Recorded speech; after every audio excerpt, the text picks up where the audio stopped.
Assalamualaikum warahmatullahi wabarakatuh. Kembali lagi bersama Al-Faqih di pelajaran Akidah Akhlak.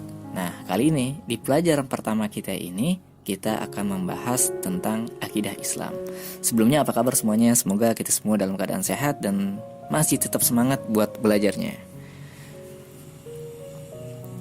Pengertian akidah Islam. Secara bahasa, akidah bisa diartikan sebagai ikatan atau keyakinan. Kata akidah ini dimaknai sebagai keyakinan hati atas sesuatu. Bicara persoalan akidah itu, ada akidah Islam, ada akidah Nasrani, ada akidah Yahudi, dan akidah yang lainnya. Dan masih bicara tentang akidah, itu ada akidah yang benar dan ada akidah yang salah. Menurut Yusuf Qaradawi, akidah Islam itu artinya suatu kepercayaan yang meresap ke dalam jiwa dan diyakini sepenuh hati, tanpa adanya keraguan, serta memberi pengaruh terhadap pandangan hidup, tingkah laku, dan kegiatan sehari-hari.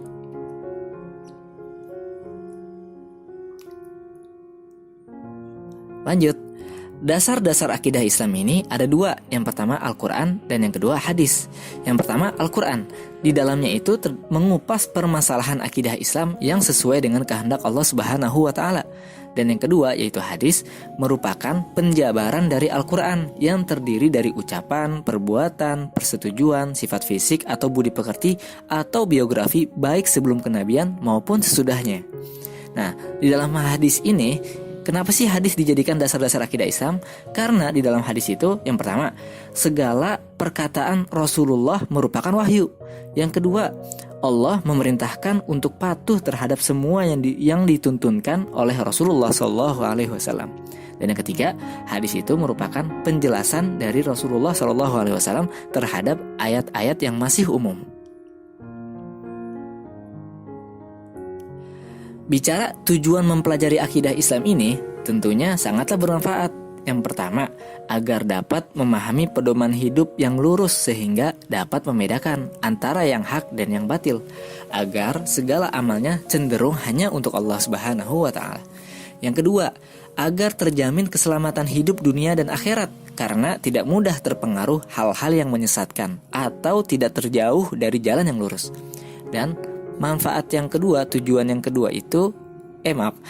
ketiga itu adalah untuk meningkatkan keimanan dan ketakwaan kepada Allah karena selalu dekat dengan Allah Subhanahu wa Ta'ala dan Rasulnya. Oke, kita lanjut pembelajarannya ya. Manfaat mempelajari akidah Islam. Kalau tadi kita bicara tentang tujuannya, sekarang manfaatnya. Apa nih? Ada beberapa poin yang kita tulis. Yang pertama, untuk memperoleh petunjuk hidup yang benar sesuai kehendak Allah Subhanahu wa Ta'ala. Yang kedua, manfaatnya itu adalah selamat dari pengaruh kepercayaan sesat yang hanya akan membawa kerusakan dan hidup yang jauh dari kebenaran. Yang ketiga, memperoleh kebahagiaan dan ketentraman hidup yang hakiki karena mempunyai kita ulang lagi ya. Yang ketiga, memperoleh kebahagiaan dan ketentraman hidup yang hakiki karena mempunyai hubungan batin dekat dengan Allah Subhanahu wa Ta'ala. Nah, manfaat yang keempat, tidak mudah dipengaruhi oleh kemewahan hidup di dunia. Manfaat yang kelima, mendapat jaminan surga dan selamat dari neraka. Dan yang keenam, tidak mungkin berpandangan sempit dan berakal pendek karena percaya kepada Allah Subhanahu wa Ta'ala. Yang ketujuh, keimanan yang benar dapat mengangkat manusia menuju derajat yang paling tinggi. Dan yang terakhir itu, yang kedelapan adalah dapat mengalirkan ke dalam diri manusia rasa kesederhanaan dan kebersahajaan.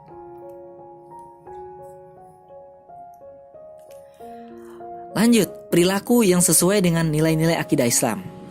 Nah, hati yang berakidah Islam itu, maka setiap perbuatan mengarah hal-hal baik sesuai dengan akidah Islam. Nah, diantaranya itu adalah beribadah hanya untuk mencari Allah Subhanahu wa Ta'ala atau ikhlas.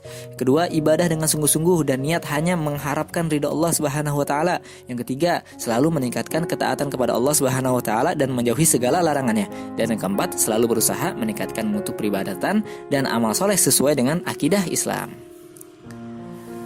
Oke, itu aja pelajaran kita pada hari ini. Jika ada yang mau ditanyakan, bisa di kolom komentar ya. Semoga bermanfaat. Nah, terima kasih untuk Let's Go yang telah menyiapkan template PPT yang super simple dan keren ini. Oke, wassalamualaikum warahmatullahi wabarakatuh.